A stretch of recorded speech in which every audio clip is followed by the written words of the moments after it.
All right, so in the last lesson, there was a PDF that you could download which showed the end result of our website.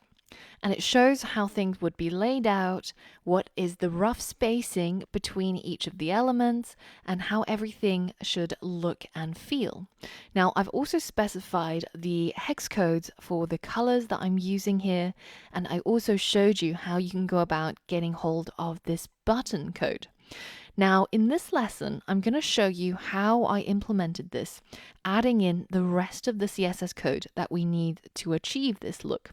Now, it might just be that your code, based on what you estimated visually, is a little bit different from what I'm going to type. That's not a problem at all. Now, you can either follow along with what I'm doing in the solution, or you can simply watch it just to see if you got the broad strokes right. For example, how did you implement the horizontal rule, or how did I get this bottom footer section to look like this? Now, it doesn't matter if your website looks similar to mine or not. In fact, I encourage you to personalize your website, but I want you to be able to achieve the layouts that I've specified. So after you're able to look at a specification like this, now I admit this is a very rough spec and I haven't given you the specific margins and paddings, etc., but it's a great skill as a web designer to be able to look at a sketched out layout or a mock-up and to be able to implement that in code inside your CSS and HTML. So let's get going, and feel free to follow along with me or just watch the solution video to see how to do something that you couldn't figure out. So the first thing that I'm going to change is that I'm going to change the body text color to a slightly off black, and that's the color I've specified here, 40514E. So let's head over to our body and let's add that font color here. So that's going to be changing the color property, and it is 40514E, and that's this sort of dark grayish color that we're going to implement for the text inside our website, and that just makes it look a little bit more designed than previously, but it's still highly readable. So be careful about using really light grays when you're changing the body color, because if there's not enough contrast with the background color, then it can make it really difficult. Not just people with visual impairment, but even normal people, it'll be a strain on their eyes. So always go for something dark and high contrast. Now, the next thing that I want is to have a little bit more padding between the H2s and the text below them. So for example, I want just a bit more space between the hello and this bio, and also the my skills and the skills section. So let's head over to our H2 and add that padding bottom. And I'm going to add only about 10 pixels to achieve that. So you can see the effect is really subtle, but it helps to space things out a little bit. Now, the next thing I want is a bit of space between the middle section and the top section. So I'm going to add again 100 pixels of padding to the top and 100 pixels to the bottom to space it out between the middle, the top, and the bottom containers. But I don't want to add any further margin to the left and right. So I'm going to leave it as 0 so that it's stuck to the left and right sides of the viewport, which is the screen. So in order to do that, I'm going to use the shorthand where I say it's 100 pixels for the top and bottom and 0 for the left and right. So let's hit save and refresh. You can see we've now got a good bit of space between the top and bottom containers, and that looks a lot more natural than before. Now, the next thing I'm going to do is I want to format this little bit of bio here so that it's less in width and you can have a few more lines rather than this long line that's quite hard to read. And so I can do that by changing its width. So if I go into my index.html and I already have this class for that paragraph, which is called intro. You might have called it something else, or you may or may not have this class. Just check to see what you called this class over here, and then we can target it inside our styles.css. And I'm just going to put it below the pro class. So it's called intro, and I'm going to change its width to only 30% of its parent container, which is of course the middle container. So let's hit refresh, and you can see it's now a lot less in width, and it's now taking up 3 lines, which is much easier to read rather than one long big line. So, but the problem is now it's left aligned and it's no longer in the center of our web page. And that's because it's no longer edge to edge, and we now have to set the margin to auto in order to get it to be centered in the web page, which is exactly what we want. So I'm going to go ahead and add a margin property and just set it to auto on all 4 sides. And now you can see it's perfectly centered and it looks a lot nicer than before. So one of the things I added here was to make the line height double what it used to be, and that spaces out the text and makes it a lot easier to read. Now I'd like to do that consistently across my website, so for the intro as well as the other parts of text. So instead of having that line height down in the skills row section, I'm actually going to cut that and add that to a paragraph level CSS rule. So I'm targeting all the paragraphs inside my website, and I'm changing all of their line heights to double the height that it used to be. And this makes it a lot more spaced out and a lot easier to read. Now, finally, I just want to adjust my clouds a little bit, just based on what I prefer it to look. So I'm going to change the top cloud to have 40 from the top rather than 300. Just make it go up a little bit. And then I'm going to make the bottom cloud only have a left of 250. So make it go further to the left. All right, so that is pretty much the top sections done. Now the next thing we need to look at is this horizontal rule. And at the moment it's looking a little bit ugly, but as we did previously, we managed to get these little gray dots to show up as the horizontal rule, separating the sections instead. And that's what we want to do here also. So let's go ahead and target the horizontal rule. So remember, because it's a HTML element, we're going to put it with the other HTML elements. And we're going to first change the border so that it has a dotted style. And I'm going to change the color to a light gray, so an EAF6, F6. And I want it to be 6 pixels in width. So let's refresh that. Now you can see that there's now 2 borders, one above and one below, and enclosing a 0 pixel height horizontal rule. So if we now go and set the border bottom to none, then we can get rid of that bottom border to only have a single line, which looks the way that we want it to. So the next thing is to change its width, and I want it to be a lot narrower than that. In fact, I want it only to be about maybe 4% of the width. And it's important to use percent here so that it scales when my website scales. And finally, I need to give it some margin, because at the moment it's far too close to everything else. So I want it to have 100 pixels of margin top, 100 pixels margin bottom, and I want it to be centered in the middle. So we're going to go for that good old margin property, and we're going to say top and bottom should be 100 pixels and left and right should be auto, so that we keep this centered in the middle. And that is looking really, really nice. And I know it's a very, very light color, but it's fine because it doesn't need to be red. It's just there to visually separate some of our section. Now, the next section that we get to is, of course, this contact me section. And the first thing I want to do is, similar to this intro or bio bit of text, I need to make this contact me message a little bit less wide. So let's target that and change its width. So the contact message currently has a class called contact message. So let's go ahead and target that inside our CSS. So dot contact message, and we're going to change its width. And I'm going to change it to just 40% in this case.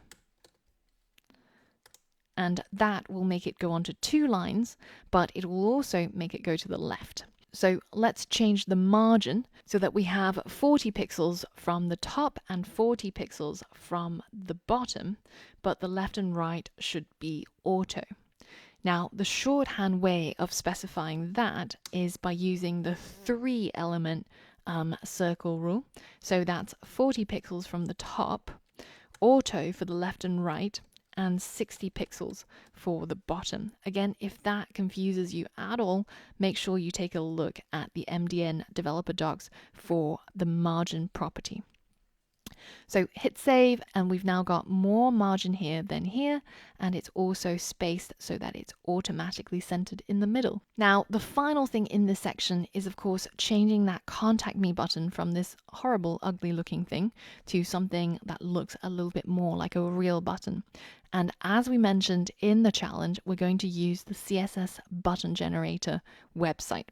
So the text I'm going to change to contact me, all caps. The font family will leave as Arial for now. The font color is just going to be white. And the font size we're going to leave as 20 pixels as well. Now, we're not going to change anything in the box, but we are going to change the border, and specifically that's the border radius. I'm going to change it down to 8 so that it's a little bit more square looking rather than rounded. And it's not going to have a border, but it is going to have a gradient background. And the starting color for our gradient is going to be 11 CDD4, and the end color is going to be 11999E.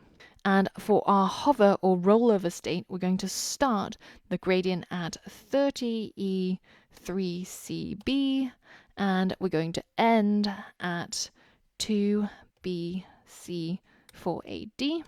All right, so now you can see that when you hover over it, it's a little bit lighter to shade of green. So that looks pretty nice to me. And this is the automatically generated CSS code based on all of those options that we've selected. And we can now just copy it wholesale and paste it into our CSS over here. Now, if you take a look at our anchor tag for our contact button, you can see it has a class of BTN, and that matches perfectly with the class that we get back from CSS3 buttons generator, and that means that it will be able to target it without a problem. Now, the only thing that I want to change here is I want to change the text so that it fits in with our font family that we've set for the entire website. So I'm going to change the font family from Arial to Montserrat. And now if we hit save and we go ahead and refresh our page, then you can see that we've got that beautiful button that we've implemented without very much work at all. All right, so now we're finally ready to tackle the bottom section, which is basically our footer that you'll see on most web pages. Now, the first thing that we want to do is we want to change its background color so that we can see the difference between the footer and the middle section. So find the bottom container and let's go ahead and change its background color to the color that we've been using for a while now, which is 66BFBF.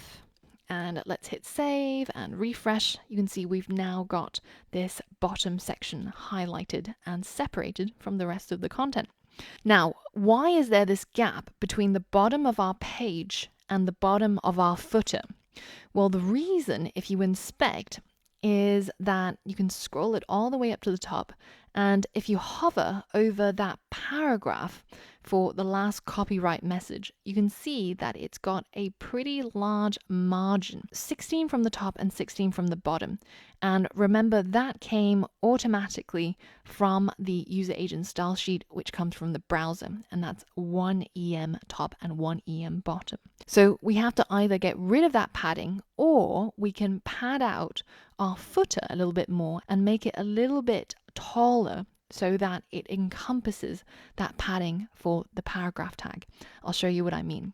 So if we go into our bottom container and we change the padding to 50 pixels up top, 0 left and right, and 20 pixels at the bottom, then that should be more than enough to cover the 16 pixels, which is the 1 EM padding for our paragraph. So if we hit refresh, you'll see now our footer goes all the way down to the bottom, and there is now enough space for that padding to be included inside the footer rather than outside the footer. So next, let's style our anchor tags. Currently, they're a little bit too squished up together and it's not looking very nice. So let's go ahead and target them by targeting all of the anchor tags. And let's first change the text color to what we have in the rest of our document. And the text color that I specified was 11999E. And let's add the property, of course. And let's hit save and refresh. You can see that we've now got a slightly lighter color than before, but it's still relatively readable against the background. Now, you can of course make that contrast more if you wish to, but I usually think that the text in the footer, you don't want it to distract from the main message, which is either contact me or whatever it is that you want to highlight to people. So I want to have that a little bit more muted. Now let's make this text look a little bit more in line with the rest of our text. You can see that the anchor text is actually styled in a different font from the rest of our text. So we can change that to what we've got for the rest of our body, which is Montserrat, by just copying this line over here. Or, as you probably should to get more practice, just type it out. So let's update that, and we've got something that fits in with the overall look and feel of our website. And now all we need to do is just space them apart a little bit so that they can be easily distinguished from each other. So to do that, we're going to have to add a little bit of margin to it. And I'm going to add a 10 pixel top and bottom margin and a 20 pixel left and right margin to give it more space away from each other. And this way we can click on each one individually without having them all mushed together. Now, the final thing that I don't like about this look is that by default, all anchor tags have an underline that shows you that this is clickable. Now, I want to show that in a different way by changing the hover state. So I want to get rid of this underline. And I can do that by changing the text decoration, which, remember, the browser automatically makes it underlined for all anchor tags. And I'm going to change it to none. So now we update that, that's gone, and that looks a lot nicer, and it doesn't look like a 90s website anymore, right? So as we said, we want to show that these links are clickable by making it have a different color when I roll over it. So I can target that using the hover state of the anchor tag. And if you remember that we spoke about these pseudo classes a few lessons ago, and if you're confused about this at all, then be sure to check out those previous lessons on the CSS selectors. So for the hover state, instead of having a font color of 11999E, we instead want to have a EA F6, and that will just be a little bit lighter so that when we hover over it, it looks like it's definitely clickable, and that gives the user enough clues as to what to do with it. Now, the very, very final thing that I'm going to format is the copyright here, and I'm going to change its color to make it less assuming and also make it a little bit smaller. So let's go ahead and see what we used for that copyright message. We used the class copyright. So let's go into our styles.css, find the part where we had the text, and let's go ahead and select the copyright message and change its color to the same as we had for our anchor tag rollover state, which is EA F6. Hit refresh, you can see it's now this lovely light white color, and then we're going to make it a lot smaller. So we're going to change the font size to 0.75 rem, so that's 75% of 16 pixels, and it's now less important and it's taking up less space as well. Now finally, I want to give it a little bit more padding from the top and the bottom, so I'm going to change its padding to maybe 20 pixels top and bottom and 0 pixels left and right, so that it goes all the way to the end, and that way it's got a little bit more separation from the top, and this looks a lot nicer than before. So that's all the changes that I had to make in order to fully recreate our specification here. Now, if you had any problems such as implementing the buttons or changing the horizontal rules, then be sure to try and fix it using this solution. Now, at this stage, if you're happy with everything that we've spoken about, feel free to go ahead and completely change or personalize this website, change the color schemes, change the layouts to whatever it is that you prefer. But this is the live website, and the next step is, of course, make it hosted on GitHub so that your personal site is live and you can share it with your friends and your family or show it to anybody who might want to employ you. So that's all for this section. But in this module, we learn a lot about CSS and styling and positioning and layout, changing the text, changing the colors, making text wrap around images, how to create hover states, and loads more. So if any of this is not apparent immediately, it might be worth reviewing some of the more difficult concepts, for example, the positioning and the difference between absolute and relative. Or you can simply just go ahead and start creating a web design of your own fancy that you've designed pencil and paper and try to solve those problems by doing. So that's all from me in this lesson. I'll see you on the next lesson.